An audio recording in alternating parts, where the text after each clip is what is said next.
उसकी आंखों की चंचलता बता देगी कि ये कैसा इंसान है। आंखों में ही पता लग जाता है कितनी मर्यादा है, कितनी चंचलता है, कितना काम वासना है, कितना प्रेम है, सब आंखें बता देती। इस दुनिया का सबसे बड़ा वीडियो कैमरा अगर कोई है तो वो आंखें।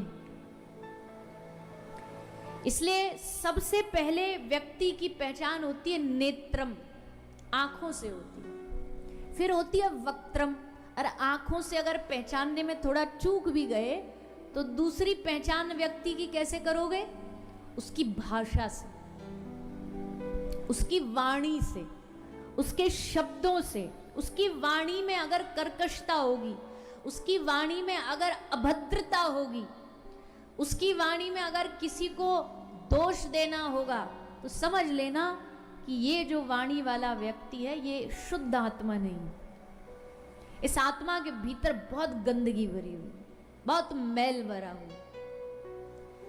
इसलिए शब्द क्या निकले वो बहुत जिम्मेदारी वाली चीज होती है। साधु साधु कैसे है ये कैसे पता लगता है? कपड़ा पहन करके,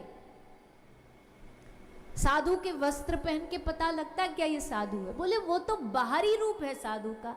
असली साधु की गिनती समझ तो तब आती है जब उसकी भाषा सुनने को मिलती है, जब उनकी वाणी सुनने को मिलती है, जब उस वाणी में विनम्रता होती है, तो समझ लेना ये व्यक्ति साधु है।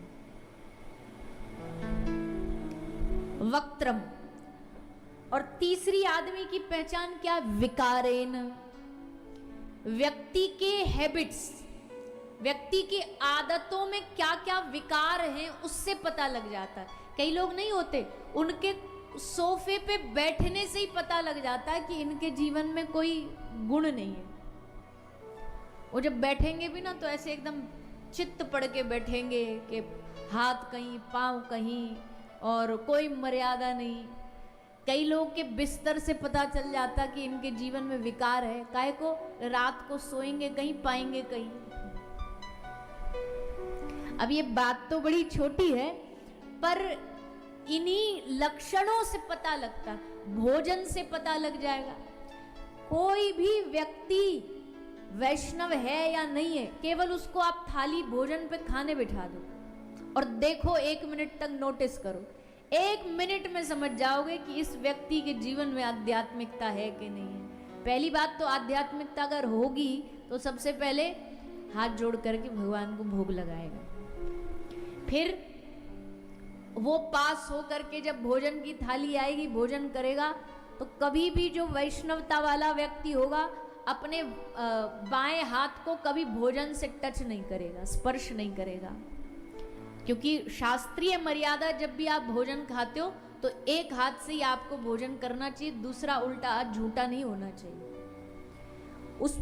उस उल्टे हाथ से आप झूठी थाली भी नहीं छू सकते। तो साधु की पंगत में बैठो ना, कभी जिन्होंने साधु की पंगतों में बैठ के कभी भोजन किया हो उनसे पूछो। साधु की पंगत में बैठ के भोजन करके अगर गलती से आपने ऐसे दूसरा हाथ आगे कर दिया तो साधु डांट मारेगा। हाथ हटाओ पहले। जैसे वो भंडारा नहीं चलता आता कि सब्जी लो, सब्जी लो, पूड़ी लो, पूड़ी लो, तो उसमें अगर ये वाला हाथ करके आगे कर दिया कि पूरी रखो, तो मतलब समझ जाएगा साधु की ये कच्चा है अभी। तो भोजन से पता लग जाता है,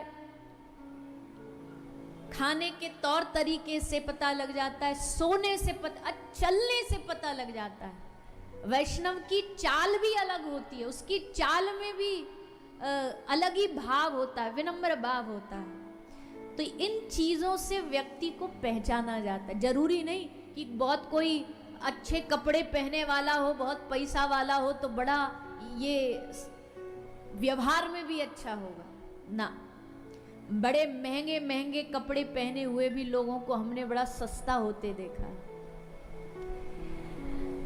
तो व्यक्ति की पहचान, एक तो ये भाव हो गया शास्त्र का, और एक जो हम सुना रहे थे श्रुतेन, वो सुनता क्या है, वो नजारा क्या देखता है, वो टीवी में, मोबाइल में चित्र क्या देखता है। क्योंकि जैसा आप चित्र देखते हो वो आपका चरित्र बताता है।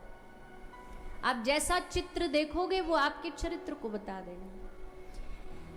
क्या सुन रहे वो आपके चरित्र को बता देगा। तो श्रुतेन, शीलेन, गुणेन, कर्मणा, ये 4 चीजें हैं जिससे व्यक्ति की पहचान होती है। 3 को तो अभी छोड़ो, पर पहले को समझ लो, सुनना क्या है। और आज आप अगर यहाँ आकर के बैठ कर के भगवान की कथा सुन रहे हो, इसका मतलब है कि आपका ठाकुर जी के साथ कुछ ना कुछ तो संबंध है,